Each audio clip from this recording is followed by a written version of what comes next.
Hi everyone, and welcome to our latest GESS Talk webinar. We'd like to thank everyone for logging on and listening. First of all, I'd like to say a big thank you to our sponsor, Easy Robot. Easy Robots are used by STEM educators around the world to teach robotics and digital literacy to students from primary school to university, and they help you achieve incredible levels of engagement for boys and girls across all levels of academic ability. So educators and students can develop the ability to program advanced features like speech recognition, vision tracking, and artificial intelligence.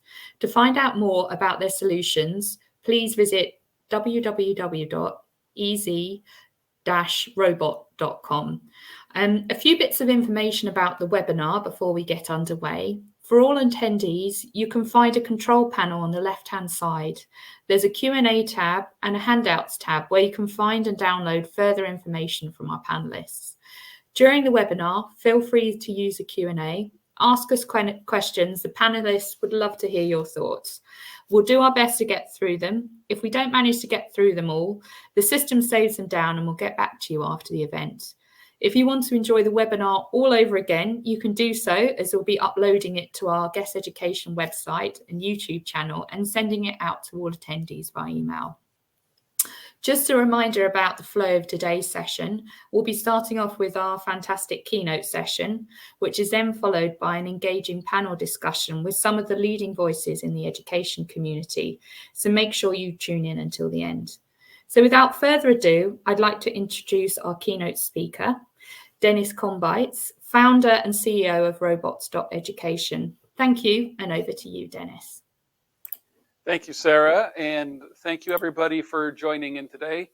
I really appreciate you taking some time to hear what I have to say about robotics and artificial intelligence, how it's going to change the world and the workplace, and kind of what we need to do to prepare our students for it. I've been working in the robotics industry for, I guess, 8 years now, and I kind of take a different approach to what we do when we're teaching robotics, but we're achieving awesome results. And I'll share some of the strategies and results that we're getting as we move along. But the first thing I want to talk about is robotics and AI, how they're going to change the world, because I think there's a little bit of a misunderstanding generally. We all kind of know that, that this technology is coming, it's going to make a big impact. But a lot of times we don't know specifically how it's going to change things. And really, I believe that the impact is going to be much, much larger and coming much, much more quickly than we anticipate. And that kind of sets a framework for what we need to do in education. So I'd like to start by kind of going through some industries and sharing some statistics about robotics and AI and the impact it's currently having, as well as the impact it's forecast to. I recognize I've done these presentations with 20,000 educators over the last 8 years in one-on-one sessions in large rooms. And so I know that the first 20 minutes of the information I'm going to share can kind of build up and become a little bit intimidating. But the second half of the presentation, we start talking about solutions and how we can address these challenges that we're facing, because they really truly are, I think, unprecedentedly large. So the first thing I want to do is drop down what I think is a very intimidating statistic, and that is over the next 10 years, the forecasts show that robotics and artificial intelligence will eliminate 20 to 47% of all jobs. At the same time, there will be millions of new jobs coming as well, but I want to just focus initially on 20 to 47% job elimination, to understand what that's going to mean economically, societally, and the kind of changes we're going to see in the workplace. There's an important distinction as well that I want to make when we talk about 20 to 47% job elimination, and that's the word elimination. Historically, if we're going through a recession or COVID, if there's challenges in the workplace, they're usually temporary. And in this case, we're looking at a paradigm shift, right? If robotics and AI replaces your job or many of the job functions that you perform, if you lose your job to that technology, there's a very high probability you're not getting that job back. So it's not like we can ride this out. This is a paradigm shift that is coming, and we need to start preparing ourselves and our children for this immediately. I want to start by saying, imagine what your street or your building that you live in, what that looks like if 20 to 40% of the adults lose their jobs, right? Because what we're going to see is we're going to see some social challenges that come along with this as well, right? If you lose your job and you don't have a prospect of getting that same job, you start to feel a little bit more depressed. You start to feel zeroed out by society. And that can lead to some challenges, socially as well as economically for countries. So we'll get into that in a little bit. But let's just run through a few industries, because I want to paint a picture. When we talk 20 to 47% job loss, that's such a large statistic. We're talking about hundreds of millions of jobs globally. That's such a large statistic that is difficult to wrap our head around as to how that could be true. So I'm going to run through some different industries and help you to understand how these technologies are changing those industries. And that kind of sets a foundation and framework for what we need to be doing in education. The industry I usually start with is transportation. And I start here because most people have heard of self-driving vehicles. And so if we talk about self-driving vehicles, once those are approved for operation in our countries and in our cities, if we have self-driving trucks, what happens to truck drivers? If we have self-driving buses, what happens to bus drivers, cab drivers? Once self-driving vehicles are approved for operation, those jobs are scheduled for deletion, right? They might not be immediately, but we're talking about a 5 to 7 year window. All of these changes I'm talking about are going to happen, and you're going to see how they're going to stack on each other, creating a challenge for us that we have to overcome within the education sphere. So, it's a Tuesday afternoon, you're a trucker. You know that a lot of other truckers have been losing their job. You've lost yours. You come home, you sit on the couch, you go, lost my job. I know a lot of other truckers have lost theirs. It can be hard for me to find another job in the trucking industry. My skills are, I know how to drive, and that skill has been, replaced by technology. What kind of a job can I get? How can I support my family? And, when I ask this question live, the number one answer I get back is, well, maybe they can go into retail. Because we have to understand, and this is not picking on people in the transportation industry, most of us don't spend our evenings, sharpening our skills, preparing for the next high-tech career that we might go into. And so when we talk about, a truck driver losing their job or a bus driver, most of them aren't going to have new world skills. So we've got, potentially hundreds of millions of jobs going away, hundreds of millions of new jobs, for sure tens of millions. But the skills of these people don't match the skills needed for these new jobs. So what kind of a job can a truck driver get? The number one answer I get is maybe they can go into retail. So let's look at what's happening in the retail industry. Retail's healthy, but physical stores are kind of undergoing a change, right? So within the physical store, we're starting to see things like warehouse robots, customer service robots, self-checkouts. It used to be if you went into a Walmart or a big store, there was 4 self-checkouts and 20 cashiers.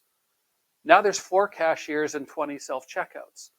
So the number of cashiers needed to run a big box store is limited. That's shrinking. And when we start to see customer service robots making an appearance in the next couple of years, that will further shrink the number of customer service reps that are needed, warehouse robots, shelf stocking robots coming. So what's happening within the store is the number of people needed to run that store is reducing. Now, retail is under additional pressure from online retailers. Companies like Amazon and Alibaba, they're doing great. But they reduce the number of customers for the physical store. So the physical store, because they've got less customers, needs less staff to fulfill the job of the store. So retail cannot absorb transportation because retail is also contracting, right? So retail's putting people into this unemployment pool as well. And let's also take a look at, what a retail job of the future is. It is, working it's optimizing warehouses that have robots. It's big data analysis, search engine optimization, right? Data scientists, like those are retail jobs, but they're not what we think of as retail jobs, right? So the retail industry is undergoing this change. So now when we say, okay, we've got this growing pool of people looking for work, what industry can absorb transportation and retail? And the answer that I'll most often get is maybe hospitality. But if you've been in a McDonald's recently, there's touchscreen ordering. Let's look at the impact of that. I'll pull out some statistics from the US here just because that's what I'm familiar with. If we assume, and the McDonald's restaurant by me used to have 4 to 5 people across the front counter, 2 shifts a day. So we're talking, let's say 9 people just to take orders at the McDonald's restaurant. They put in touchscreen ordering, now it's 1 person. That's a reduction of 7 people needed to run a McDonald's restaurant. 15,000 restaurants across the country. It's 105,000 jobs that don't exist today that did exist 3 years ago. Right? And no headlines talking about the job loss at McDonald's. It's just that there's less employment opportunity. Right? And we also know that there's robotic chefs coming. In fact, they made an appearance, I think, in 2020, but they're becoming more widely known, and they can know 2,000 recipes and stuff. So hospitality is getting this change and this makeover. There's robotic coffee shops. There's a hotel in Japan that's run by 10 staff, and the rest of the hotel is serviced by robots. There's apparently a restaurant in China where it is run 100% by technology. So robots will receive the food, they'll take your order, they'll prepare the food, and they'll deliver the food. And there's a really important thing we have to understand about this transition as we're going through it. Once one company proves a technology, every other company in the same industry and every instance of that company will adopt that new technology as quickly as possible. 4 years ago, there was no touchscreen ordering anywhere. McDonald's proved it in a few of their restaurants. Yes, this is a cost savings for the company. This is good for us. It's good for the franchisees. Away we go. So then every McDonald's puts it in. And once every McDonald's puts it in, well, what do the Burger King owners want? They want the same cost savings. Dairy Queen, Jack in the Box, Panera Breads, right? And when we look at, okay, there's a restaurant in China that's all run by robots, what does that mean is coming for the industry? So the hospitality sector can't absorb these other two because it will also be, putting people into this growing pool of people looking for work. Manufacturing, we understand that this is already happening, right? There's been a relentless push towards technology and manufacturing. Agriculture, it's happening, right? So when we think about that, really these changes are happening in every industry. And I know I've been mostly talking about what we call blue-collar jobs or low-tech skill jobs, manual labor. But these changes are going to impact all industries simultaneously, right? And so another couple of examples. I have a nephew that recently graduated from law school, and he was having a very difficult time finding a residency or a practicum, or getting a placement. Because what's happening within the legal industry is AI is proving to be pretty effective at going through case law, looking for precedent, looking for evidence, going through emails. It can do it much more quickly than a person can. In fact, I taught an adult course, an introduction to robotics and AI. And in this course, I had 6 engineers and a lawyer. And the lawyer said, yeah, that the number of junior lawyers needed in a firm is shrinking. And the engineers were going, I've lost my job. I'm trying to figure out how technology is going to change things so I can get back in the game. So if I understand this technology, I become more valuable and I can figure out what a smart career path is for myself, right? So this is not just taking out low-skill jobs. It's taking out high-end jobs as well and transforming them. And I need to make this pretty clear. 5 years ago, we were hearing the robots are coming, the AI is coming, it's going to take our jobs. And now what we're hearing is it's assistive technology. And I agree that it's assistive technology. It's going to help, and we're going to do incredible things with this technology in terms of pushing mankind higher, farther, faster, deeper into the oceans. We're going to do amazing things. But there is going to be a massive social change that we have to get ready for, and that includes getting our students ready. Right? So we've got this big pool of unemployment, we've got this big pool of new opportunity. The challenge that exists is these people don't have the skills needed for these new jobs. The World Economic Forum is forecasting, and in the USA, so the costs would vary around the world. I know we have people here from many countries, but in the USA, the average cost that they believe to retrain these people and get them ready for the new workplace, $24,000 US. But if you've been working as a cashier for 10 years, you probably don't have enough money to pay for your retraining, to support your family while you're paying for retraining. So we're going to see some societal changes. And this is important to understand. We're not just talking about the workplace. This is a tectonic shift in how man exists and gets along with each other and works. It affects all aspects. And, but a lot of times we know about the jobs that are going away. We know there's these new opportunities. But there's a third category that is not really understood very well. And that's the hundreds of millions of jobs that will remain, but which will become high tech. And my favorite example of this is within the teaching profession. So I think, first off, I just want to say I think teachers are pretty safe, right? From AI, I don't think we'll be replacing teachers. I think teachers play a very critical role and have skills that are needed, including social skills, to be able to communicate with students and help guide them and help them grow as people as well as teaching them. So I think that the education profession is pretty safe.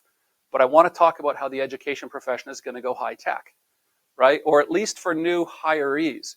So think about this picture I'm painting about the world and what it looks like, and then go, okay, well, clearly we need to be graduating more high tech people. What does that mean for our staff and our schools? Where's our, the skill gap in the workplace is high-tech people. What's the skill gap in the schools? High-tech people. Teachers that can prepare our students for these new workplaces. And so, teachers a lot of times will work with technology. They're working with computers and stuff, but they're not really high-tech.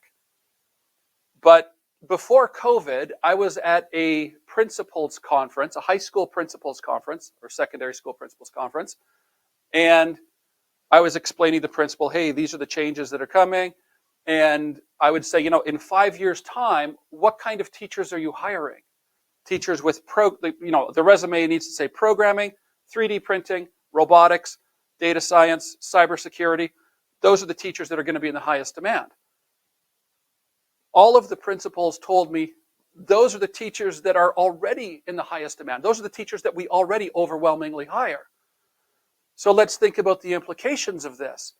If a student comes to you as an educator and says, I want to be a teacher in the future, if we are going to best prepare that student, we need to advise them, if you want to be a teacher in the future, you need to get down to the computer lab. You have to learn something about programming.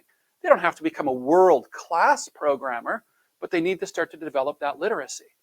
And this is going to be true of every industry and a vast, vast majority of jobs. I want to give you a second example to paint the picture. And this one blows me away. About 6 years ago, I was at a robotics conference in New York City. Heavy-duty robotics, assembly line robots in cages, like big stuff, industrial drones. And I was giving an opening keynote on the same type of topic, what we have to do to prepare our kids. Over the 2 days at this conference, I was very surprised to meet 20, 25 people from the fashion industry. Right? You meet 1 or 2 people from an unexpected industry, you think they must have a personal interest in robotics. But you meet 4 or 5 in an hour, and you start to say, wait a second, I see a pattern. So I started saying, why are there so many of you here? You're the 4th person I've met in an hour. And what they all told me was if you want to get a job in the fashion industry, 2 of the most important skills, 3D printing and robotics. But now think about if a student comes up to you and says, I want to be a fashion designer, what skills do we think that student needs today? Because typically we're not thinking, oh, that's a high-tech job. But now it is. And it's interesting to me because this is such a unexpected job, right? Like if I would have said, okay, what skills does a fashion designer need?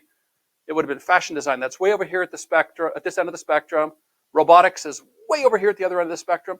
Fashion designers need good color theory, ability to draw, ability to sew, a risk taker, creative, good resilience. So if their fashions aren't loved, they can get themselves back up and push forward.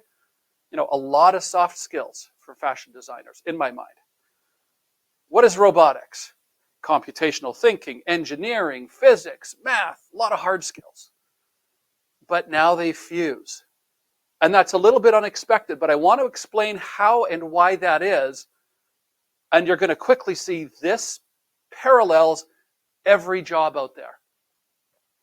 So imagine that you all own a fashion company and you're going to hire one new fashion designer, right? And then let's say this circle represents all the fashion in the history of mankind that's ever been created. It's all in this circle. If we add 3D printing and robotics, what you can do becomes larger. With 3D printing, you can create new fashions that couldn't be created any other way. With robotics, you can create clothing that responds to light and sound and temperature.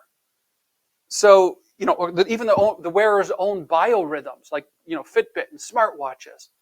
So you can create intelligent clothing. If you own a fashion design company and you're hiring one new designer, do you want the person that gives you this potential or this potential? And when I ask this live, 100% of people are like, well, obviously the larger circle. So an important thing we have to understand is once these people become available, these people stop getting work. And we have to look at our entire school population and say, are we graduating these people or these people? And this to me, that to me is the real big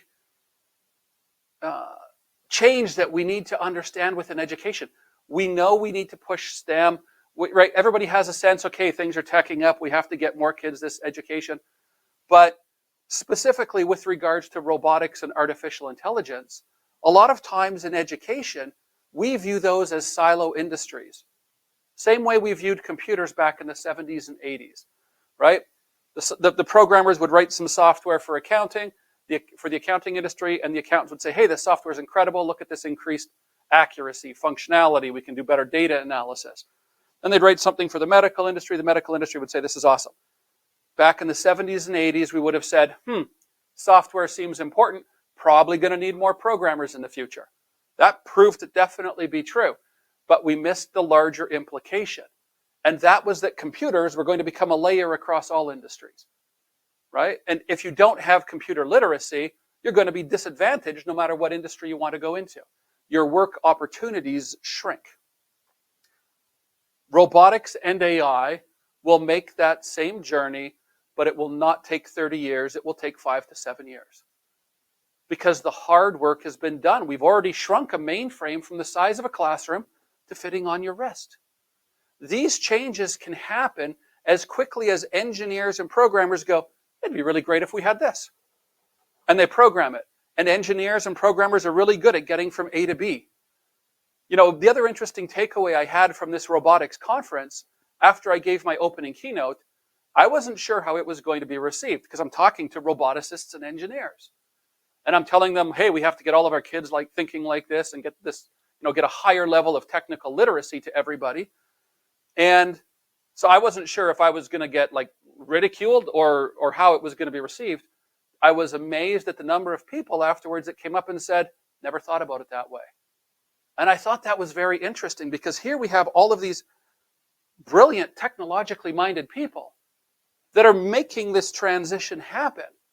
But they were all like, okay, I want to go from A to B, from A to B to A to B. They didn't think, what happens when we have 50,000 or 500,000 people making this transition all at the same time?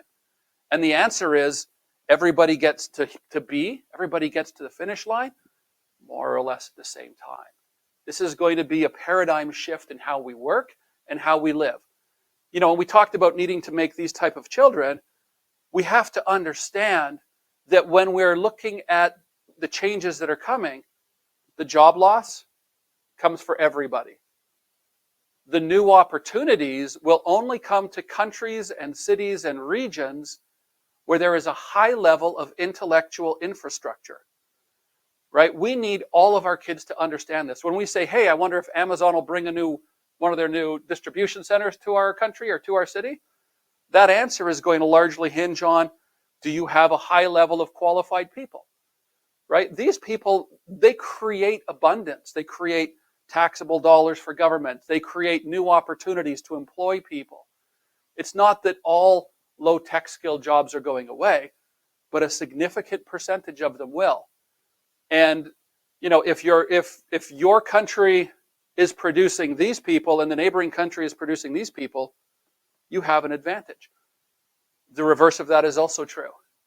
If your country or your school is producing these people and the school or countries around you are producing these people, you're at a big disadvantage, right? And so I try to share this information with as many educators as possible. I want to talk kind of quickly about how we're doing in education, because I really believe everybody needs robotics and AI literacy right now. And now that's not the same as saying everybody needs to become a roboticist or understand how to program AI. It's not what I'm saying. If you're going to go into business management, you don't need to be able to program all of this stuff. You don't need to be a high-level programmer. But if you're hiring a new manager for your big box store, do you want somebody that understands self-checkouts, customer service, robots, warehouse robots, store stock, shelf stocking robots? Yes, you do.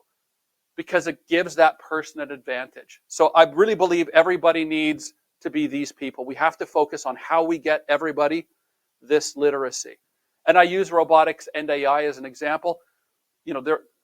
There's other STEM subjects that are important, but I really believe this technological understanding is kind of at the top of the food chain for the changes that are coming.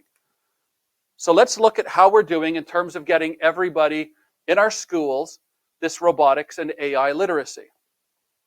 I mentioned earlier, I've talked with 20,000 educators from around the world.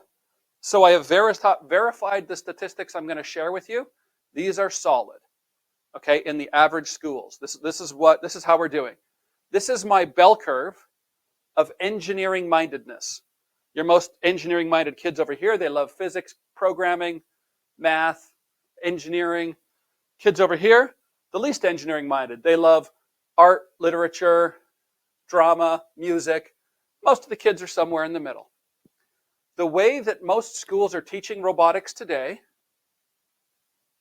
at the high school level, is appealing to 3% of boys, 0.3% of girls. So let's put some real-world meat on those numbers. In a school of 2,000 students, if they have a robotics club, the average number of students enrolled is 30 boys and 3 girls, 33 students. And I've talked to many principals that will tell me, I'll say, I do robotics education. They'll say, hey, that's awesome. We've got an incredible program. We finished 3rd in the country. And I will truly, deeply, like this is legitimate and genuine. I'll say, that's fantastic. Congratulations. And, tip of the hat to you, because that means that you've been forward thinking to put that education into your school. Tip of the hat to your instructor or your mentors and to your students. What you've done is incredible. And then I'll say, how many kids are in your program? They'll say 35. I will say, so you got about 2,000 kids in this school. They'll say, yeah, how did you know? And I'll say, well, it's usually 3% of boys, 0.3% of girls. And I'll say, you've got this incredible robotics program. What are you doing for the other 1,965 kids? Are they getting any education in this area at all? And the overwhelming answer is no. It's a huge problem. Think about these changes that are coming, and then think about the fact that less than 3% of our students are getting this education. 3 girls out of 1,000. And today on International Women's Day, I'm going to tell you that is not good enough, right? We need to get all of these kids this education. At the middle school level, statistics are a little bit better. The average level of engagement, 15% of boys, 5% of girls. Those numbers will vary slightly depending on what product is used, but it's kind of in that range.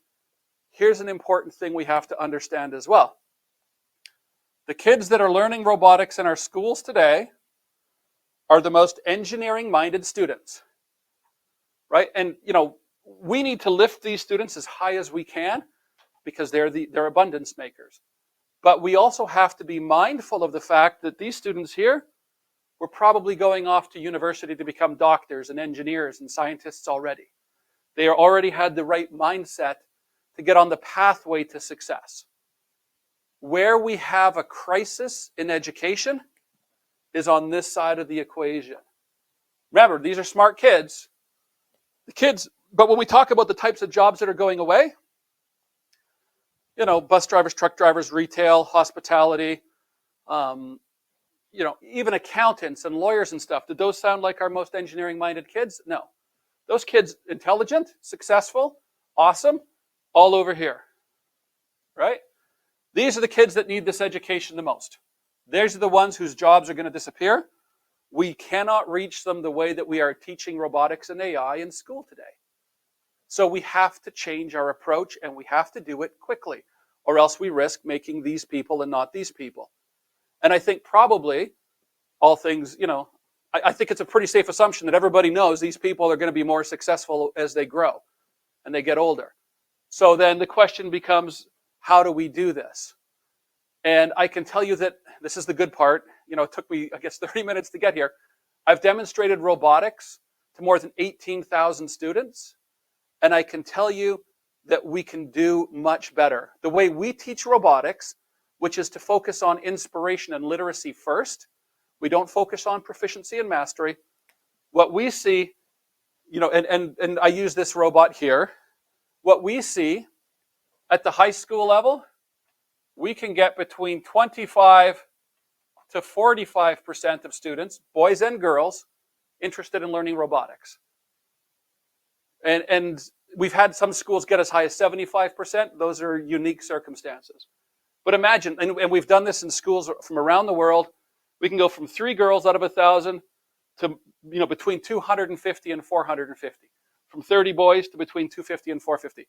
At the middle school level, we are averaging 90% of students wanting to learn robotics, the way we teach it. And when we think about the changes that are coming, 90% is a solution. 3%, 0.3%, 5%, those aren't solutions, right? No matter how great the program is, and we've historically judged how successful a program is by the education these kids are receiving.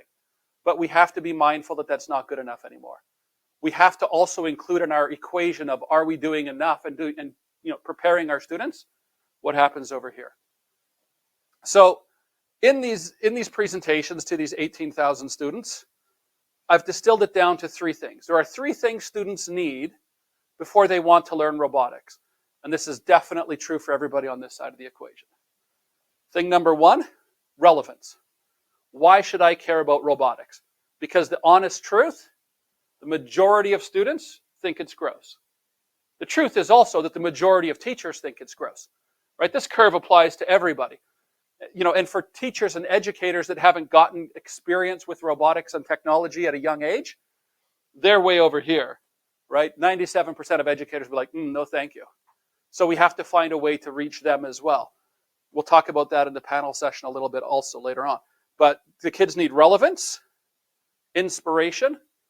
They think robotics is gross. They need to know it's fun, right? And then they need confidence.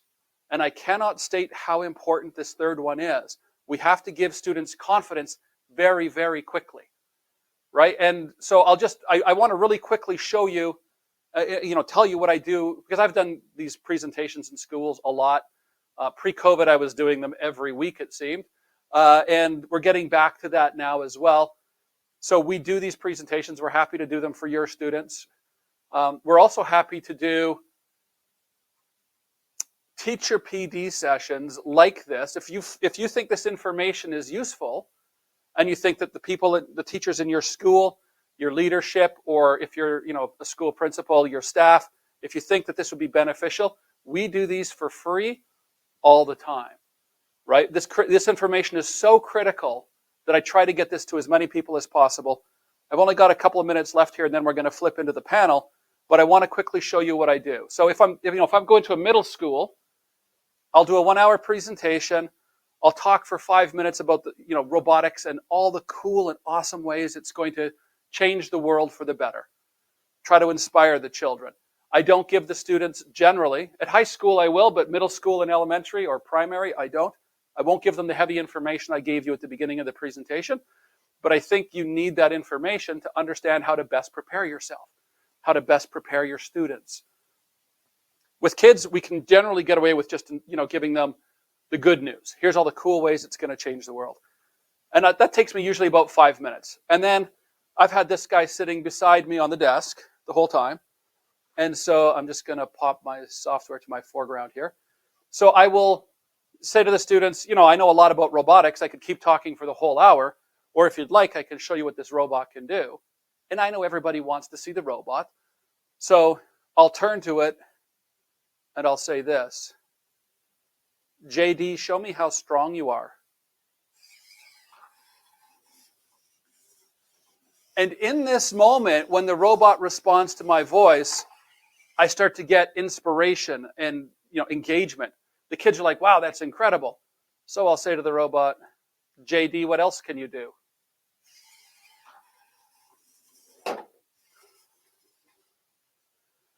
When the students see the robot do the headstand, their imaginations start to take off. And they say, can the robot dab? Can the robot do the whip and nay-nay, dance Gangnam style, whatever the current trends are? Can it do orange justice dance?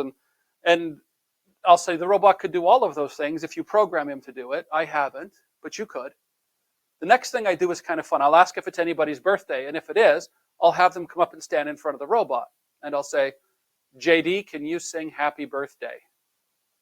Happy birthday to you. Happy birthday to you. Happy birthday, dear human. Happy birthday to you. And many more. Now that action was programmed by an 8-year-old girl. That's her voice coming out of the robot. She's not a programming savant. The platform is just that easy to use, right? And then the last thing I'll do is I'll say, JD's a bit of a young robot, not really sure what it is, so let's ask a question, see if it knows what it is. JD, are you a bird?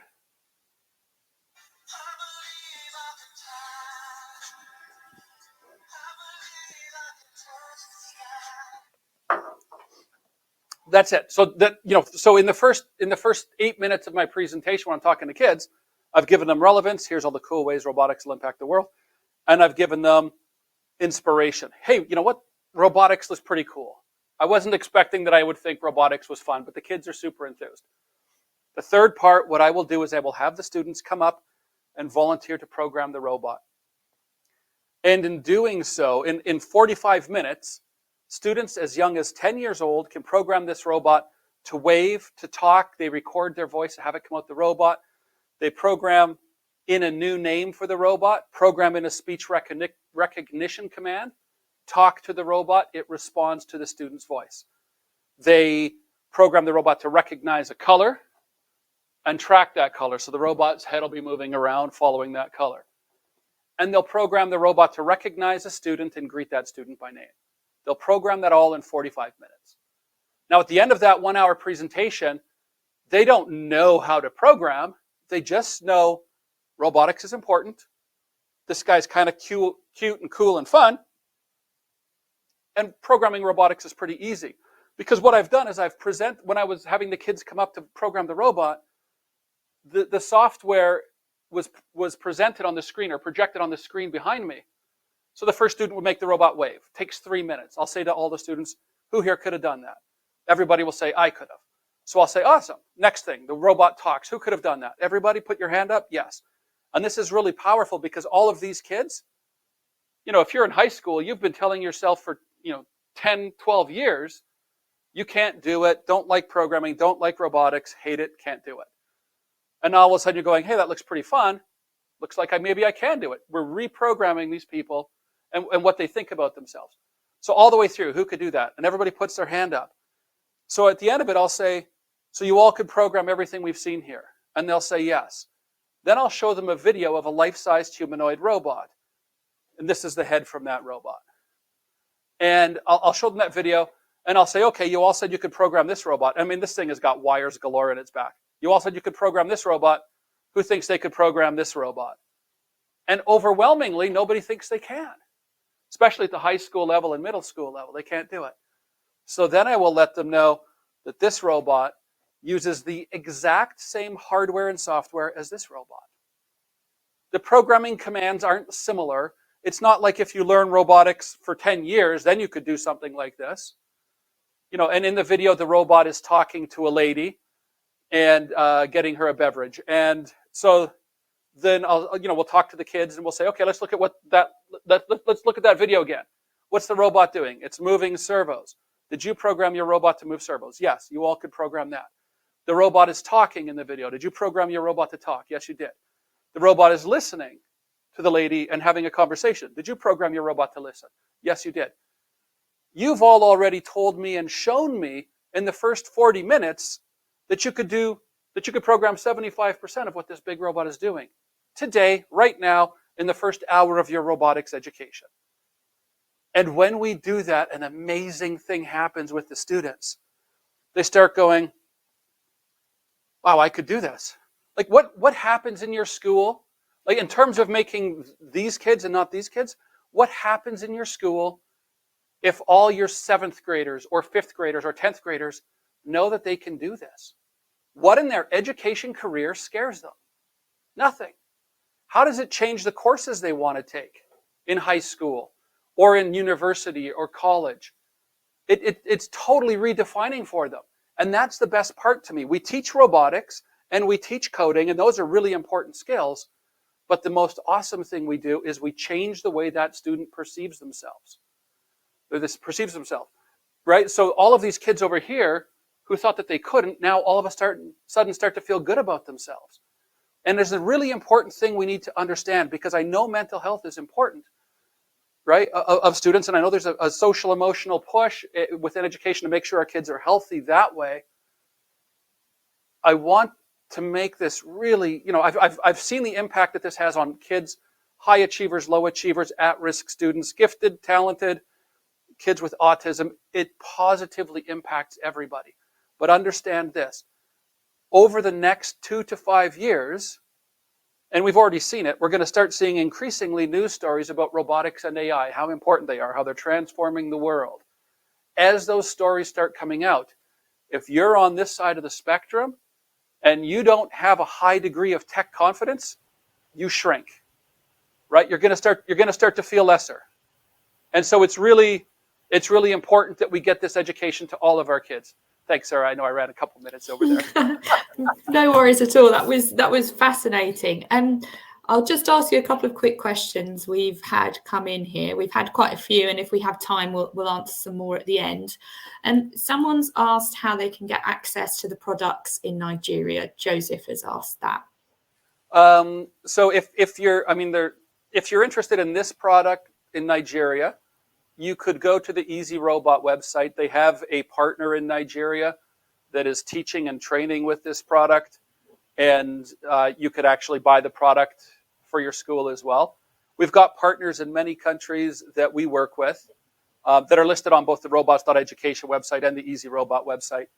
But in some cases, schools want outside people to come in and teach, and in some cases, they want to buy the robots, and really, I think that's an awesome thing. I mean, both are great solutions, but my preference when we work with schools is to make sure that all the staff understand robotics and AI, that understand the information we've talked about here today, and then we try to give them training on the product so they know not just how to maintain the product, but how to teach with it well, and also how to engage the kids, try and get those kinds of levels. And it's really simple. This has been a very fast webinar. Nothing about what we're doing is magical. It is hugely templated. Everybody can have this success. So there are partners in Nigeria. For sure, they're listed on the Easy Robot website. Ash has asked, are the robotics courses for teachers free? Is there a resource teachers can look at to find out more about the courses? Okay, so again, with this product, so we provide free training with everybody who gets these robots because we want to make sure they're not sitting on shelves. We want to make sure the educators feel comfortable using them. There are also, I think it's about 120 tutorial videos that are online, so you can keep going back and checking in and figuring things out. So good resources to help educators. And then, the truth is, I have educators contact us that have been using the product for a couple of years, and they're like, hey, I want to do this really wacky thing. How can I do that? And we just help people out. Great. And then I've had quite a few questions come in from Gouda. I hope I've said that right. But I'll just ask you the first one. She said, do you think that robots can replace teachers one day or only help them? So I think that robots will assist teachers, and AI will definitely be used to assist teachers. There's a lot of really cool things that AI can do for us in terms of how your students are doing. AI can be much more effective at tracking how students are doing from a week-to-week basis, and how they're doing, for example, with mental health, right? Sometimes kids that are having depression, they're suffering from depression or not feeling great about themselves, their speaking patterns will change. And as a teacher engaged with that student on a daily basis, you might not pick that off. But for example, an AI that's doing an analysis of those things could see it really easily. So we'll get AI to assist us and to help us maximize what we're doing in education. But I really, really firmly, from the bottom of my heart, believe that the best education comes from educators. It comes from people. Children need that connection. And it's going to become more important than ever in the future as we start to go through this transition, right? That there are people engaging with the children in this process to make sure that they're not being left behind over here. Right? I mean, if you're sitting at home learning from a computer, and you feel crappy about your knowledge of technology, the technology is probably not going to help you in a big way because you won't check in. And teachers can definitely help with that. Hugely important. Great. There's been quite a few other ones in, but what I'll do is I'll hold them to the end, and also we'll try and answer some of them and share them with Dennis as well, so he can get back to you afterwards. But up the holding slide, and I'll pass over to you, Dennis, to introduce the panel. All right, thank you, Sarah. I'm super excited here today to be joined by some educational thought leaders. I've had the benefit, the guilty pleasure of chatting with them for extended periods of time, getting ready for today. And so I think what we're going to hear in this panel is some forward-thinking strategies and viewpoints on what's happening in education. And so what I'll do is I'll introduce each of you, and after I've introduced you, if you can just talk for yourself for about a minute to kind of flesh out who you are, what your experience is, and then what we'll do is we'll start to get into some questions and get some innovative insight here. So we'll start with Anthony Copeland, who's the Academic Program Coordinator for Science, Tech, and Pedagogy at Fairgreen International School. So Anthony, do you want to talk about yourself for just a second?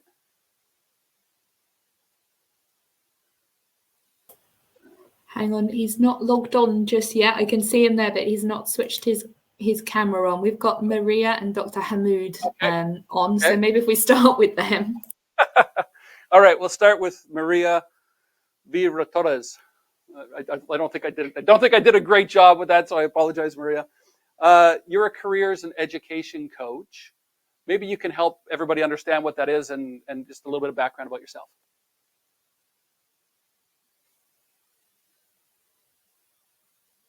Okay, I'm not hearing Maria. I don't know if everybody else is. No, I don't think we can hear you, Maria. I think.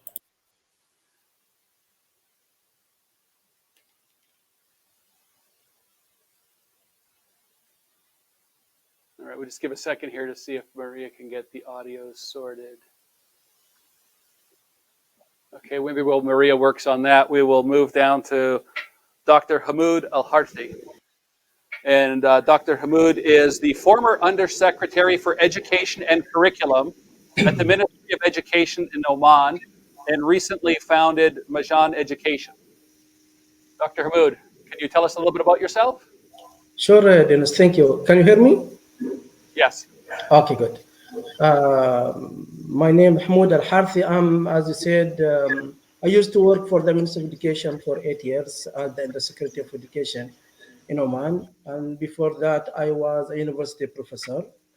Now working in my own consultancy and education service company, which I established to focus mostly into things, which is the fourth industrial revolution skills by trying to introduce them to students and teachers in Oman in general.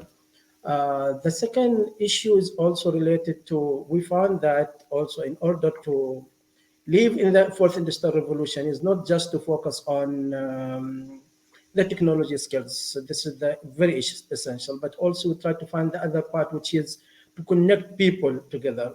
So we have another branch of the company that try to what we call them students tours, students exchange, so that we send students from Oman to different countries in the world so that they can do some internship, understand the cultures there, and also we invite and help, open opportunities for students from all over the world to come to Oman and do certain type of internship and study the culture. So we try to have the balance between the two things. Perfect. Thank you. All right. I see that we've had Anthony join us, and Sreejit, we'll get to you in just a second. Anthony Copeland, academic programmer coordinator for science, tech, and pedagogy at Fairgreen International School. Anthony, can you tell us a little bit about your background? Yeah, absolutely. Apologies for that. I've just restarted the browser. So I taught in Dubai for a couple of years before moving to Hong Kong, where I taught for 4 years in an academic makerspace, and started helping teachers to integrate technology into the curriculum.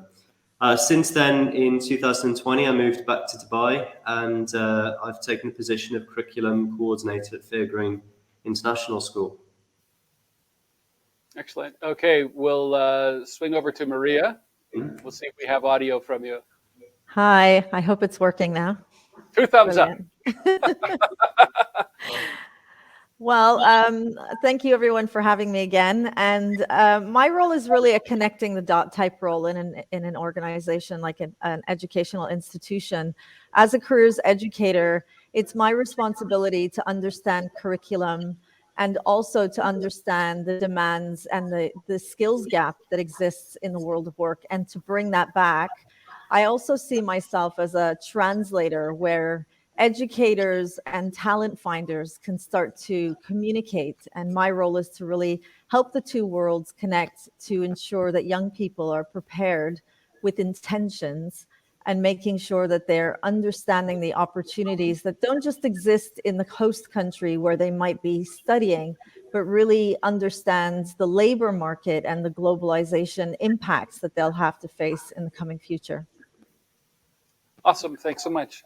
All right. And now we're down to Sreejit Chakrabarty, the Director of Robotics and Artificial Intelligence at GEMS Dubai American Academy, which is the flagship academy for GEMS Education. Sreejit, thanks for joining us. Tell us a little bit about yourself. Thank you, Dennis. I hope I'm audible. Good. Yeah. Awesome.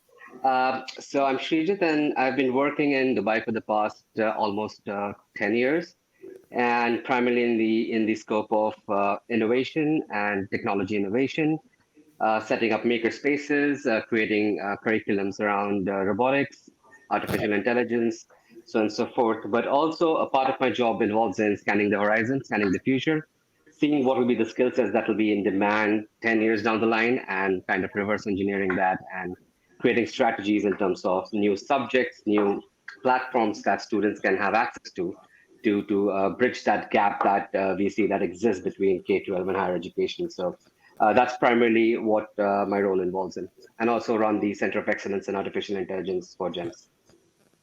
Right. And okay, I just want to let everybody know, if you if you have not checked out the website for the Center of Excellence in AI and Emerging Technologies, and maybe Sreejit, a little bit later, you can pop that into the Q&A, or so Sure. people have got that knowledge. I've had the pleasure of chatting with you and meeting you there, and the technology that you guys are utilizing there, and it's not just the technology, right? The technology is always impressive, but how you're utilizing it with the students is really top notch. So I just want to give you a tip of the hat there, because I've gone to schools all over the place, and what you guys have there is very impressive.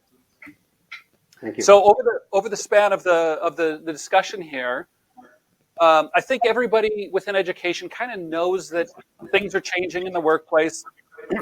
We need to change what we're doing. And I think for a lot of educators, we're kind of stuck between existing curriculum. There's a challenge with upgrading culture and stuff like that. And we'll talk about those things. But I want to start with kind of the micro and then work our way out.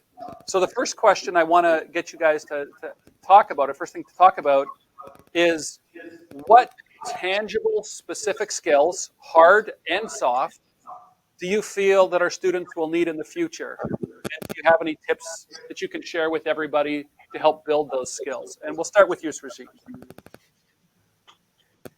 Yeah, so I think there are like multiple ways to approach this. There could be a short-term goal or a vision, and there could be a long-term vision. And when I say short-term and long-term, it could be like 3 years and 10 years, or it could be 10 years and 30 years, depending on how fast we are seeing the landscape evolving. As educators, as a member of the K-12 system, what I feel is not only the skill sets for the schools, for the children, but also for the staff members need to be equally equipped. And in terms of the skill sets, in terms of hard skills and soft skills, I think the line between them is getting slimmer and slimmer, or the distinction between hard skills and soft skills, and the importance of one over the other is slowly, I would say, pivoting towards the softer skills, primarily because the technology age that we are living in is rapidly evolving. I mean, just if you take the example of the 21st century skills that are like a standard in our education community, like communication, critical thinking, problem solving, so on and so forth, creativity, are extremely extremely important for our students to not only get those technical skill sets like coding, programming, the hard skills, but also to have an idea as to why do we need this skill set. So once they start answering those why questions is when they will really understand the importance of what they're doing. And it's same for educators as well. And if you look at a little bit long-term approach, if you look at the 22nd century skills, we are looking at care, communication, community, compassion. So that's where we are at an age when skill sets like coding and programming will be so generalized that we have to start understanding that what students will do with those skill sets rather than just how the students will achieve those skill sets. A time will come eventually in the near future wherein if I have to solve a coding problem, there is an AI who will create the program and solve it by itself, right? So it's not about creating the strategies of how to solve the problem, but it's finding out what the problems are and how do we use those strategies and the education that we have got to address those issues in a more ethical, in a more altruistic manner, to have all of those skill sets that are required to be a good human being. I would feel goes hand in hand parallelly with the hard skills like programming and critical thinking and design thinking and all, which is anyways very important right now. Excellent, thank you. Anthony, would you like to weigh in on that? Any specific skills that you see that kids will need? Yeah, definitely. I just that conversation about soft skills and hard skills and which of the two to focus on. I think one of the dangers that we often fall into here is we think quite rightly, the soft skills are really important, but then it's almost like we isolate them sometimes from the hard skills, and actually they go so well hand in hand. When you asked this question, I wrote down perseverance as one example, but I think one of the best ways that we can teach perseverance is by dealing with some really hard skills. So when we're teaching electronics or robotics or coding, there are so many opportunities for perseverance. Another skill I'd written down was transfer skills. So the ability to transfer our understanding from one situation to another. And I've not found a better way to teach that soft skill than through computational thinking. So applying the technologies that students have access to now to their own inquiry. So trying to frame problems and questions in such a way that computers can help them to solve them. So I think that's just something I wanted to add off the back of what Sreejit was saying there. Excellent. Excellent. Thanks. Maria, do you have anything you'd like to weigh in with as well? I think what's really important, and I want to echo everything that my colleagues are saying right now, and we're not going to debate which skills are more relevant or not, but I think sometimes educators have opinions, and what they're lacking is the ability to really do that research, get out in the world of work, find out what is needed as opposed to what we think is needed. And I sometimes think that power and privilege that educators have to make these decisions is where all those challenges might begin. So, echoing what Sreejit and Anthony said, is looking at current situations. We don't need to look at the 22nd century to know what kind of soft skills we need. We just have to live in the moment. We've overcome, or we're still overcoming, or trying to, a pandemic, a global pandemic that forced young people to be resilient, to be adaptable. Those are soft skills that not only will be required in the future, but are required right now. If we look at the current environment in a secondary school, young people have to gain those soft skills to make it to the next stage, to transition into young adulthood. So I think what's really important is that we don't look too far into the future, that we do take a moment to understand where we are, but also as educators and members of community, that we should be connecting the dots with collaborating with other people in the world of work to really understand what some of those transferable skills will be and what will be needed. Excellent. Thank you. Dr. Hamoud, do you have any thoughts on the specific skills that will be needed? Sure. I mean, in addition to what my colleagues mentioned, there are two things I need to mention here. One is we need to understand the context that's going on right now. As Maria was mentioning, it's important to look at the future. It's important to see what's the next. Definitely no one will doubt the need for technology and to AI, robotics, all that type of very essential skills. But we need to understand also two things there. One, that now there are multiple, or you can endless sources of knowledge that our students receive. So we have two things here. First of all, like we need to focus on like on critical thinking skills so that they can choose from all this bulk of sources that they receive.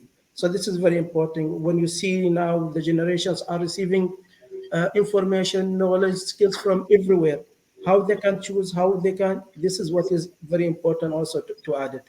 The second thing is the idea also, these sources gives opportunities for the students and for even for the adult to create things. So the idea, adaptability and the creativity is very important. So at least, you make sure that they can utilize all these opportunities around them. So this is what I need to add to the discussion in here. Thank you. Thank you. I love the breadth of answers. A lot of overlap there, but I think some really good suggestions and thoughts. On to the next topic here. In our conversations over the last couple of weeks, you've all indicated that you think one of the largest challenges that we face in preparing students for the future is trying to adapt the school culture and make sure that our educators are also angled towards the future and have the right skills and stuff needed. So, and I think that I know where a lot of these answers are going to go to. But Maria, do you have thoughts on how we can better get our teachers ready and understanding, ready for the challenge that is in front of us? I love that question. I think it's an exciting question to be contemplating on. I wrote down a couple of things. One, we have to bring down the walls of a classroom. I'm going to say this again and again. We have to remember that we're not preparing students for a test. We're preparing students for the world of work. And that means that there are no boundaries to learning. So by remaining connected to the community, we're able to better prepare students. And I think another tip is that teachers and educators stop having tunnel vision. It's this idea that I need to get through this content to get them to that next stage. And I think as a society and a community, we're all equally responsible to that pressure we put on educators. So we need to help them in doing that. And also we need educators to stop acting as gatekeepers.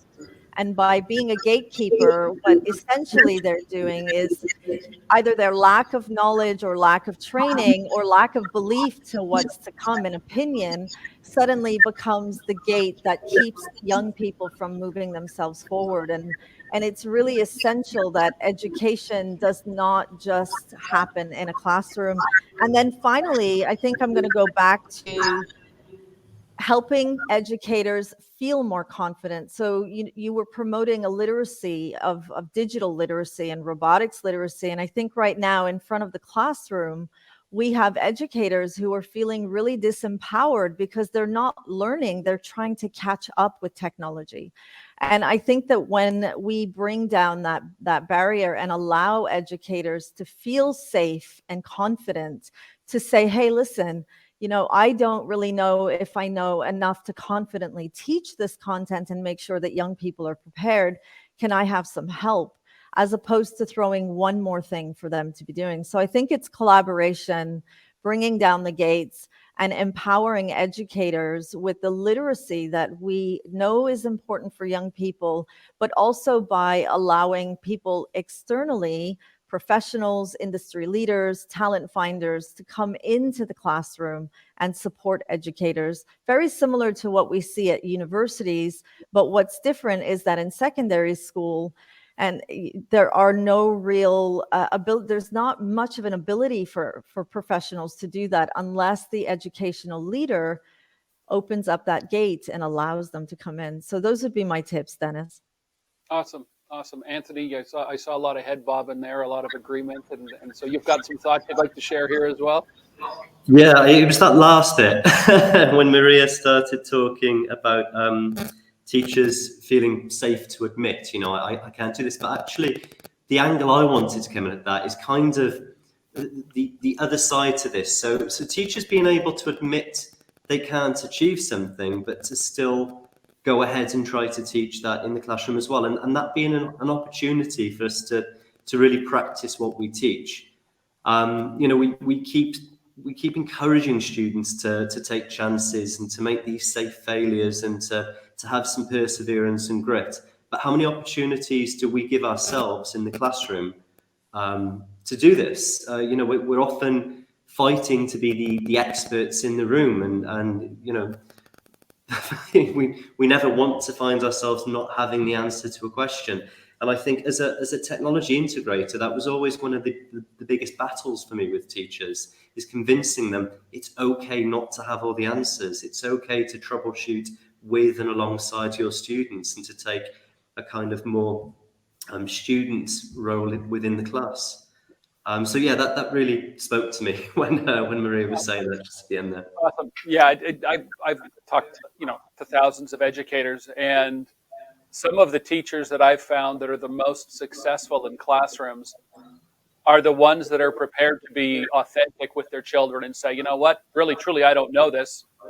Let's discover this together. You go do some research, I'll do some research. Let's come together and discuss and figure out what we've both learned. So I love that approach. Sreejit, do you have thoughts on this? I mean, I would just second what has been already said, and I think the two aspects, one being the relevance in the industries right now, so that connect with the industrial professionals, having speaker series is right in the middle school classroom, wherein we can connect someone who is working in a museum giving a lecture during a history lesson. or even a technical a scientist giving a lecture on aerodynamics, for example. So that industry connect is very relevant and very required, and that would probably lead on to mentorship and internship opportunities for our students as well, and also professional development opportunities for our staff. But also, when I work with different schools, we have different types of schools, different curricular schools in our system. The common complaint I get from boards like the Indian curriculum school or the British curriculum school is the teachers don't have time, or they don't have enough time to just cover their content and curriculum. Sometimes they get complaints that they feel that embedding technology or doing robotics is something as an extra, or they feel it is an extra on top of what they're already doing. So I think, and it's not that much in an American system, but still it has its own challenges. So I think it's also up to the boards to realize this and to evolve, and that they're doing right now. But the whole idea is for teachers and senior leaders to kind of understand the impact that STEM or these kind of intervention in traditional technologies has had. And once they see that in action, they talk to their alumni students, and they get feedback from students who are already working in those spheres, and they can concur that yes, involving STEM in their learning has really made an impact, and that is where teachers would feel that yes, this actually helps deliver my content in a better manner rather than just ticking something off my checkbox because I have to use technology to do that. Awesome. And we're gonna circle back around to the curriculums in just a second here. Dr. Hamoud, did you have any thoughts around building culture within schools and getting our educators ready for getting our kids ready for the future? Sure. I think the key point here is pre-service education. I'm coming back from like, I'm teaching the teachers who are supposed to become like, teachers. If we focus on this stage, that will make it easier later on to do the changes, because this is young people, they are willing and they're still in the process of reshaping their teaching styles. So this is very crucial stage that we need to focus on it. But again, we need to convince the teachers of the teachers there. So this is another challenge as well. In addition, also, if we think about it, especially in centralized systems, I'm speaking at least from government point of view, in some governmental school or public schools, sometimes it's not, we don't need to simplify it between students and teachers. We need to look at the whole loop, which is the supervisors, the policymakers. So this is something that the shift supposed to be one shift, because if we just focus on one aspect and leave the other, that where the change will happen, but it will be a bit slow. Very good. Very good. Okay. Moving into another topic here. As I've mentioned, I've spoken with more than 20,000 educators from around the world. I've had the opportunity to go into schools in New Zealand, Australia, the Middle East, across the USA, from inner city Los Angeles to the prairies of Canada, into the UK. I see a good discrepancy or differences in strategies and approaches, but also education quality. And so I wanted, Anthony, I'd like you to start this one off. You spent some time in Asia, and when you came back from Asia to Dubai, you found a huge discrepant, or a huge different attitude towards makerspaces. Can you talk about what you saw in Asia, because you were there when they kind of went through an evolution or a genesis? Yeah, so I taught in a makerspace in Hong Kong, and I think Hong Kong is quite uniquely placed, really, because particularly the international schools there, you've got a lot of kind of Western education values, and the maker movement is really rife across most of the schools in Hong Kong. We're also sandwiched just below Shenzhen, which is arguably the electronics capital of the world. And there's a real kind of made in China pride coming out of Shenzhen. I think an article I read recently was this concept of hacking with Chinese characteristics, and there's a real movement there, and that's kind of bleeding down into the schools. I think coming to Dubai, one of the things that surprised me was how few educational makerspaces I was able to find. But I think Dubai is on its journey. I just think perhaps there's a lot of acknowledgement towards the destination of making. Perhaps there's still a way to be made on the journey that's required to get there. I've started writing my thesis on makerspaces within schools in the UAE. And one of the interesting articles I came across that came out of Ajman University just last December 2021, is that in surveying these makerspaces that are popping up in across the UAE, we're perhaps seeing a narrower range of equipment that's perhaps much more high ticket, but we're not seeing the dedicated learning spaces for collaboration and for tinkering to take place.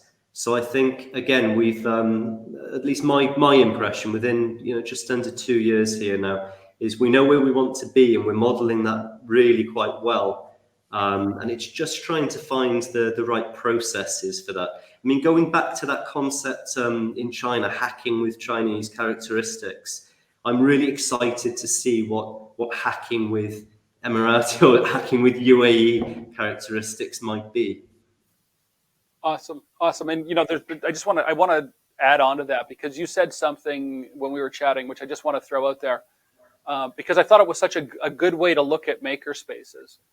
And the gist was that you said to me that the maker spaces it's also kind of like a headspace.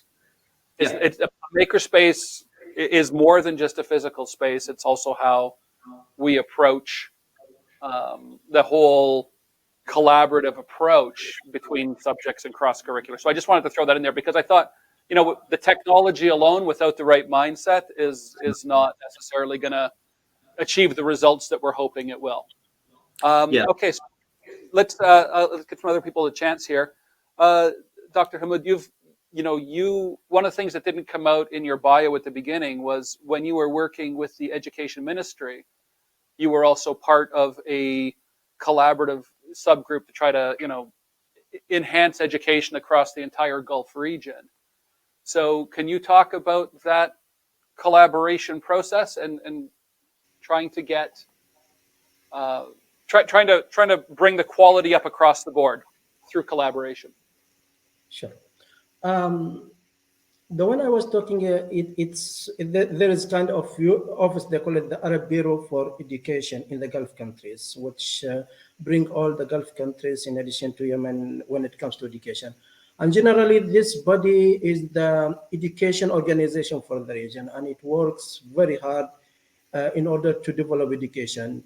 What we see in the Gulf countries generally, there is willingness to change. There is more effort to reform education in all the countries in the region here, at least.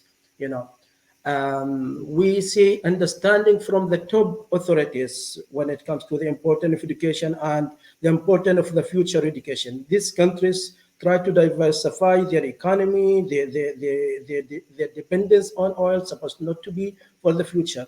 So education is the key concept. The fourth industrial revolution skills, another, has been discussed so many times. So there is movement, there is different efforts going here and there. The challenge, as Anthony mentioned here, and you mentioned it, Dennis here, sometimes we look at technology as independent from the process. We need to think about it as integrated in the process. For example, when we speak about the robots, you can go and find many schools that have robot labs. But the question is, you don't need to have robot labs. You need to use robots in the process itself. Here we'll do that change. When we see education, when we see technology as part of the system, not as a threat or something independent that we may use it or may not use it. This is my impression in here. In addition, definitely, and some of the audience mentioned, sometime in a centralized systems, it takes some time to develop, unless you do a very dramatic change, which also not easy to be done according to the situation that you need to take in mind how the society is prepared, how the finance is available, all these things supposed to be there. Thank you. Sreejit, you mentioned when we were chatting earlier that that your school is kind of a pioneering flagship, and then talking about trying to get that information out and disseminate it in order to try to raise the level up for everybody. Can you talk about that process and what you're going through there, and why you think that's so important? Yeah, I think it all comes down to the first thing that I said, which is addressing the why. So once we, as educators, realize why do we need maker spaces, why integration of technology is so beneficial, I think the rest follows, and that's what we try to do as a school body itself. Is the first thing we wanted to do is have coding blend into the ethos of the school, have that as the third language. So we took the entire staff of our school to Carnegie Mellon in Pittsburgh and have them understand what robotics in K-12 education could look like. So once they see it, they experience it, they undergo the training, they get the feel that, okay, I don't have to be an expert coder to introduce robotics in my curriculum, right? We have Arabic teachers, Islamic studies teachers, English teachers, history teachers teach their subjects using robotics and makerspace tools, 3D printing, for example, drones, for example. So it's the non-traditional, non-tech subjects utilizing technology to convey or deliver their message in a better manner. And I feel the more examples we set out, the more other teachers can come into our classrooms and have a look at how that is done. The more PD sessions around this is being organized, is really, I think, is going to make the difference. It's not just about how robots or how robotics works. It's about how we use those robotics as tools to teach our subject or our main domain. And as a byproduct of that, we are learning coding and robotics in line with that main core subject as well. So I think this entire process of realization for a teacher and an education entity is extremely important for a school to adopt these kind of technology interventions, I would say, from traditional education. And as part of the centers of excellence, what we're doing is we are researching into how best we could do this using not only traditional kind of technologies that we have right now, but also the technology that we're looking into the future, for example, the Web3. So we are creating maker spaces which are completely virtual. For example, we are creating a metaverse. We are creating digital twins of our labs. So that's where we want our students to get experience, get access to those kind of technologies, because by the time they graduate, that's the world they're going to be living in. And to get their head start into that is, I think, I mean, if you are able to do that, I would feel that it's really, really the way to go. Excellent, thank you. Maria, in your scenario, I think, and you can tell me if this is if you would disagree with this. I think sometimes there's a bit of a push and pull between, university prep or STEM education and stuff, and then the from a career readiness perspective. How do you see a lot of schools putting emphasis on that, or is that an area that you feel is kind of lagging behind? Because to me, they all go like this. I'd love to hear your thoughts on that. So I want to backtrack a little bit. I think it's important. There's something that we all kind of skirted around and no one really mentioned in that discrepancy question, which is then going to help me answer the question you're asking me. Perfect. Is if countries can't have a united education system and they're not agreeing, if regulators are not agreeing, then it's going to be almost impossible for schools to be agreeing. So if we look at some of those countries like Canada, the UAE, Australia, for example, they have provincial, they have emirates, and there's not a body regulating the whole country in education, which then means that regulators and separate entities have been empowered to make choices and decisions exclusively and disconnected. Of course, you have the OECD policies that are written up and offering suggestions, but those aren't really being adopted. If you look over at the UK, they do have a national curriculum. However, in terms of looking at their inspections and how schools are being inspected, you really have to look at, is it the school leader that believes in what they're doing, or is it because of funding? I mean, in the perspective of a careers educator, is that really important, the why they're doing it? I think it's important to empathize that before you can start making changes for the future, I think countries really need to look at education and say, who do we need at the table to create a united conversation so that we are all helping our young people? If we look here in the United Arab Emirates as an example, you have different regulators for both public and private institutions, and then you have different regulators on a different emirate level. So there are so many people making choices independently. And as a careers practitioner, we have to look at what we're doing, but remember, there's no national careers practice, and that means that it's a competitive edge that schools are offering their students. So it now becomes, you know, my school can do this, and it justifies maybe school fees or justifies their outstanding ranking. So I think that we really have to look more closely as countries and look into our systems of education and ask ourselves, who's writing these policies, who's creating the curriculum, and who's missing at the table to ensure that we're preparing future workers for the world of work. And this is not a new theory. If we go back to the early 1900s, Parsons created the career theory. He was the pioneer of careers. And back in that time, he was trying to ensure that people were the right fit for a career or for an occupation, and making sure that the occupation was something that the individual would also enjoy to do. So as a careers practitioner, I think that before you can ensure that there is unity, you have to look deeper as an educator into how these systems are created. And I can go on and on and on, but I think that's really the root and the foundational issue that we're dealing with. Okay, perfect. We're running up against the clock a little bit here, but Dr. Hamoud, I wanted to, kind of build off of that, and if you can be, if everybody can be a little bit quick with this answer, and then we'll get some questions coming in.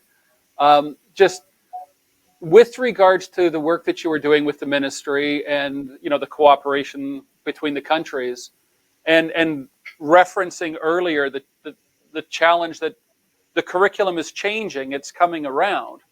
But do you have insight on, are these changes coming rapidly, where we're getting maybe more time for broader education, or because what I hear a lot of times from people is, I'm so busy, from educators, I'm so busy teaching this subject, this subject, this subject, this subject, I've got no space, and that's been talked about here. But how are the curriculums in the Gulf? Like, are the countries working together and stuff? Do you have insight into those changes as they exist or as they're coming? The changes is going on, but again, to what extent they are changing in the way that we discuss it right now, the future of education.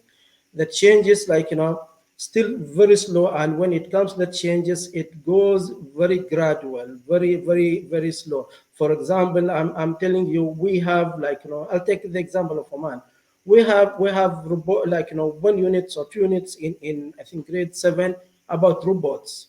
But the idea, again, we study about robots and we know robots, but the idea here is how I can see robots as part of the education system. This is something will take a bit longer, unless as I told you now, we from teaching again, I go back to train the teachers in pre-service. This is one thing that will be easy. When people speak about the teachers are not well prepared for technology, I think if we train them before getting there, this excuse won't be there. So that time, the question will be, and I'm sure now, especially after COVID, or this experience that we get from the pandemic, even the community, even the society is aware that there is something different than what they get used to. I'm sure there are many families so online learning for the first time in their life. So as a society is prepared, but this needs to change the mindset, the culture, and we be brave enough for the new move. This is what I need to use, to be brave enough for the new move. Awesome. Thank you. And I think, so I want to open this up to questions from the audience here, because I'm sure that they've got some excellent questions. So we'll do that in just a second here. But I think that one of the things that really we've heard is, integration of technology across the curriculum, and the power of being able to use technology and teach soft skills at the same time, right? There's lots of different ways that we can teach those things. So, we can solve a lot of the challenges, even with regards to how much time we have in a day to teach, if we can look at integrating the technology in a cross-curricular way, or integrating lesson plans in a cross-curricular way. And then obviously working on the culture thing outside of that is hugely important. But let's open it up. Sarah, do you want to bring in some of the questions? Sure. So actually following on from what Maria was talking about, Nalini's asked a question, which I think is quite interesting. She's saying a lot of the suggestions and best practice being discussed is really engaging and sounds great, but how do you do this where you've got a highly regulated environment? So where content is still key and schools must teach what the regulator requires to a certain degree. That one was for you, Maria. Do you have an answer there? I think that was for Maria, yes? Or it was just building on, okay, Maria. Yeah, no, I love that question. And it's really the $1 million question. My response to that is, do we have the time not to have the time? And as a careers educator, it doesn't need to be exclusive. It can be tiny little conversations. You're teaching the content anyway. Take a couple of seconds in a plenary, for example, at the end of a lesson, or right at the beginning of a lesson, or as Sreejit was saying, I interview professionals from all over the world. I bring these conversations into the classroom. By doing things like that, you don't need to take time away from curriculum. You're complementing curriculum. Instead of taking generic resources that you found or purchased, use what's around you. And this is not a new theory. This has been critical consciousness. Reflexivity is so important in the classroom, being able to take what there is and embedding it in conversations. And I don't think that needs a whole different lesson or to take away from a lesson. I think it really is important that we embed more. But going back, how are these curriculums being created? That's always going to be a foundational issue. Okay. Oh, go ahead, Dr. Hamoud. Yeah, also it's not a simple answer, but at least I need to answer here, when it comes to the regulation is here. The answer is, this is a political will, this is a policy, it must be, and I'm sure now many, if not all, the countries in the area have their own education strategies for 2030, 2040, 2025, and all that requires political willingness with financial support, because I'm sure many Ministry of Education are willing to do the change if they get the political support and they get the financial support and they get the societal support, because sometimes there is also some challenges. For example, I'll give you just one example in here. In order to change the curriculum, maybe some teachers might not find their subject there. So this is also how to deal with this. This is something that we need. All this requires good implication or application of the strategies. If you go now and read all the strategies of education in the Gulf countries, you'll find the answers there, but needs consistencies, and needs political decision to continue on what has been written in the strategies. This is just some addition. Thank you. And I want to jump in there for a second as well. One of the things that I think that this is true for all educators, and this is such an important thing to understand, is our education systems truly were set up in a different time, but that's the flat reality of it. And we can make a huge difference, all of us, every single day, by spending a few hours, and like this is not a huge time commitment, spending a few hours to understand how the world is changing as it relates to the subject area that you're teaching. You know, if you're teaching literature, you should find out how AI is able to write articles, how AI is accessing what we've written before. Like, just by having that understanding, you're going to make small adjustments in the teaching that you're doing every single day. It goes back to earlier when I was saying, when a student comes up to you and says, I want to be a fashion designer, or I want to be a teacher, understanding what that means allows you to better help all of your kids every day in very subtle ways.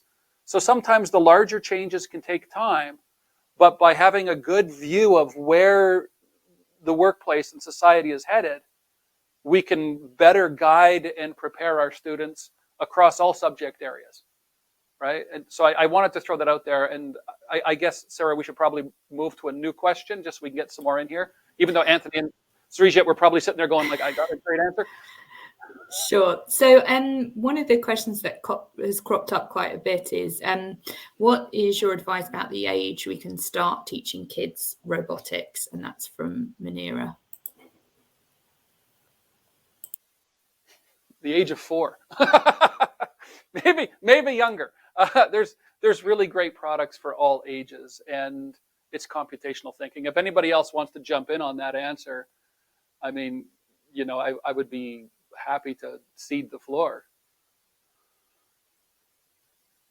But yeah, the earlier the better. So one of the things, like when we look at this engagement at the high school level, 3% of boys, 0.3% of girls. Middle school, 15% of boys, 5% of girls. Primary school, like up to grade 4, all kids want to learn everything, right? So getting students in as young as possible allows us to start getting all of these kids this technical literacy. But so I say get them in as quickly as possible. But having said that, I think there's a danger with having the mindset that we'll start teaching in primary school, and as our kids get older, we'll expand our program up. Because I think the truth is, for our kids that are in primary school, we've got some time. We've got some time to implement this. For our kids that are in high school, they are running out of time today. And for our kids in middle school, they're running out of time today. And I really think that our kids that are in the most danger with the changes that are coming societally are the kids that are in middle school today. You know, we're talking about grade 7, 8, 9, grade 6. Because for a lot of those kids, okay, the older kids have a chance they can make it into the workplace, they can get established, get a career, get relationships. So when these pivots happen, they exist in the workplace. For our kids that are in grade 7, 8, and 9, when they graduate from high school or university, they're going to be graduating into a completely different world. But many of them will still miss this education. So I really firmly believe that when we look at this education, we got to start the kids as young as possible, but we can't bring it in on a bottom-up approach. We got to bring it in from the side. All kids need it right now. And then there's a couple more. Medhat and Amira have asked a similar sort of question about sort of how you can get students confident about robotics, and if they're setting up their own robotics club, how can we support them? So where should people start with supporting students in robotics? Sreejit, do you want to pop in there? Sure. Yeah, I feel that problem solving should be the key, and that starts with identifying a problem and not being afraid to fail in solving this problem, right? It's the process, it's the journey, and the best the students understand that, or the teachers make the students understand that, the best success I see that happens in any kind of robotics program. And in terms of running clubs, there are, especially in a place like the UAE, there are a lot of third-party companies who are available to provide hardware kits, challenges, competitions. But I feel what would probably work best is to have an homegrown exposition. I feel having an expo is solves a broader perspective in terms of getting the entire community involved, trying to find a problem that exists in your community, It's always good to look at the global goals and the SDGs and the UN problems and try to come up with projects around that. But it's also good, important for students to identify the problem that exists in their school, in their community, and try to learn some concepts of skills and try to solve that problem so they can see the skill set that they've learned is making an impact and is making a change. And then as educators, we should try to see as to how best we can support them to take their concepts to the next level, try to find funding for their projects, connect them with industry partners, have them some internship courses to see the full circle of an entrepreneurship journey. So those are the things of challenges which I feel can be presented in front of the high school students, and they could involve the middle school and elementary school students in a cross-curricular competition or an exposition, and it could be completely student-led with teachers just serving as facilitators and getting them introduced to the opportunities available around. Excellent. Anthony, you look like you might have some thoughts on there. Do you want to jump in as well? Yeah, sure. I mean, I'll start off by saying that I think with robotics, you're kind of halfway there already. In terms of teaching electronics and teaching programming, there are different ways you can do it. The input could be either graphical or tangible, right? And then the output as well could be graphical. It could be something on a screen or a tangible thing moving. And I think of all the combinations of those ways that it can be done, having students code on a device and then see something tangible happen on their desk is by far the most engaging way that I've found to teach programming, electronics, and computer science. I think the other kind of secret sauce there, and it's one that's become clearer, I think, after joining Fairgreen. It's adding that kind of authenticity, having an authentic problem that the students are trying to address. Now, for us here at Fairgreen, that's been sustainable development and solving problems related to the SDGs. And I think that's been the kind of key mix for us now. So it's having these hard problems that students are tackling through electronics or robotics, but also adding that meaning, adding, as I say, that authentic purpose to what they're doing. Perfect. Awesome. I want to quickly jump in there and say this is what Robots.Education does. Is we help schools that are looking to start robotics clubs or programs, provide them with guidance, free information, and we will literally walk you down the pathway of building that up, from student engagement to getting the funding to working with your school leadership, your staff. We've done this with hundreds of schools, and we don't charge anything for it. We just do it because it's the right thing to do, and we'd be happy to help you out with that. And Sarah, can I get those questions and then I can get back to those people? If not, they can also reach me through Robots.Education through the contact forms on that website. Yes, no problem. They're also down and we'll share them. There's been quite a few people asking about more information that we've pointed to the website and sent on the email address. And I think as well, there's the pop-up as well. So you can put your email address in there and then you'll be emailed after the webinar with more information about things as well. And then I think just a final question we've had, and we've had quite a few people ask this, is it too late for an educator to upskill their technology skills? So a lot of people asking, how do they train up as things are moving so quickly? Anybody else want to jump in on that one? Okay. Can I jump? Sorry, Anthony, go ahead.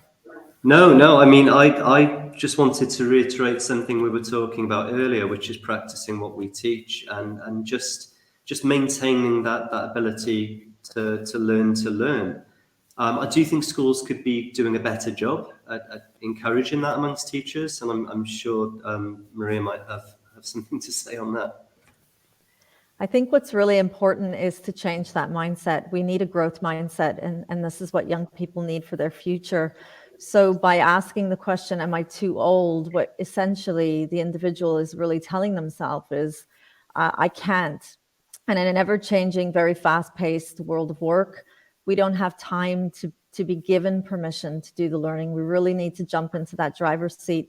And these are the transferable skills that we're expecting of young people. And this is the gap that talent finders are complaining about, that young people are not coming to the world of work with this initiation, this idea that they can jump in and being able to adapt to that change, being agile and gaining resilience. As educators, we have to also own those habits. So I think it would be change the mindset and don't wait, just do.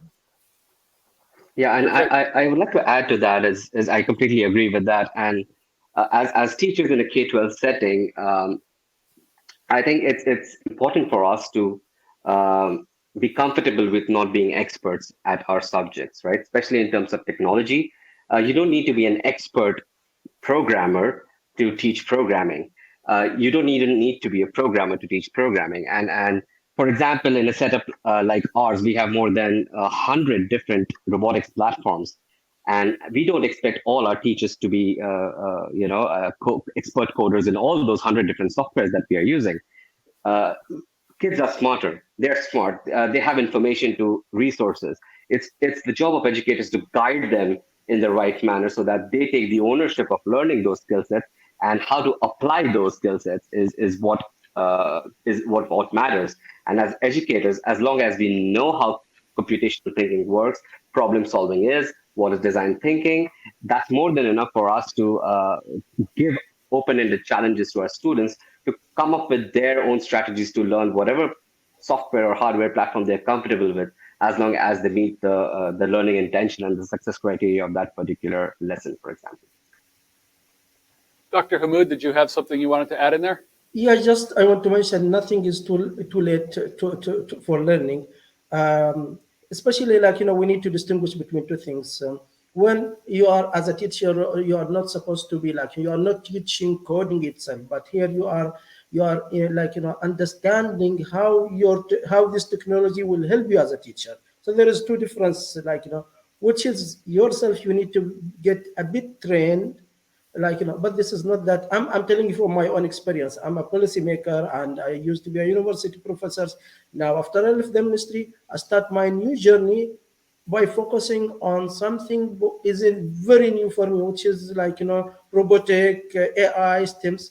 And I find it very interesting journey. I just started and I'm sure I'll excel in it because there is willing, and I'm sure that will make a change in my life. Just this is an advice from myself. Thank you. Perfect. I'd like to drop in there for a quick thing as well.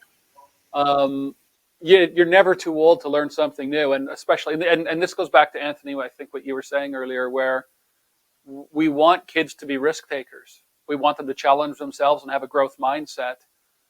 And it's really awesome when we can model that for people, right? It's not where you are today, it's where you are tomorrow and the day after that.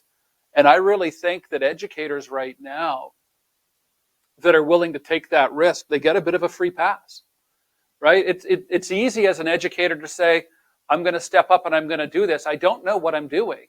Your school leadership should give you some leniency there, and also your students will give you some leniency there, and then they will see you risk taking, and that's very, very inspiring, right? We have to be realistic about the scenario we face, where we're going to say, okay, all kids are going to need robotics literacy, they're going to need AI literacy, they're going to need these tech skills. This is a brave new world. We don't have those skills in many schools at this point in time. That's the flat truth. And we have to be realistic about the fact that most of our teachers come from the side of the curve, right? So certainly there are some teachers that are from here, but a lot of our teachers are not intrinsically comfortable with this.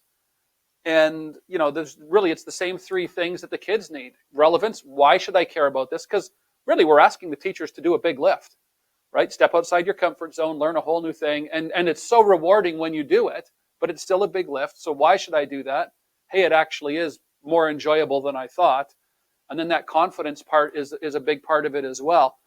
But what I can tell you is that with Robots.Education, we have trained hundreds of teachers to teach robotics and coding. And I would say that probably 95% of them had no prior experience, right? And that goes back to the same thing that Sreejit was saying. You don't have to be an expert in these subjects before you come into the classroom. You know, if you can be, that's outstanding, great. But you know, if your school doesn't have those resources, it's still important that we step up to the plate. Our children's future depends on that. Great. Thank you, everyone. That was brilliant. I don't think we've had quite so many questions and comments come in at all. You'll see you just had a pop-up come on your screen. So do get in contact with Easy Robot if you'd like to find out any more about their training courses and resources. It's all on their website. You can also click on this pop-up here to enter a competition to win one of the robots. Even if you don't win, you'll get a 15% discount, and they'll email everyone in the next week or so to let you know the winner, and the discount will be in that. Once we end the webinar, there'll be a short survey. So do please answer that and let us know what topics you'd like to hear next. And also, if you want to get in contact with us, it's marketing@gesseducation.com. If you want to ask us any questions, and we'll also pass questions and things on to Dennis. Again, massive thank you to our panel and also you, the audience. We hope to see you again for our next webinar, How Web 3.0 Can Change the Education Landscape, on the 19th of April. So for the latest information on any further events or anything else, visit gesseducation.com. Thank you, everyone, and goodbye for now. Thank you, everybody.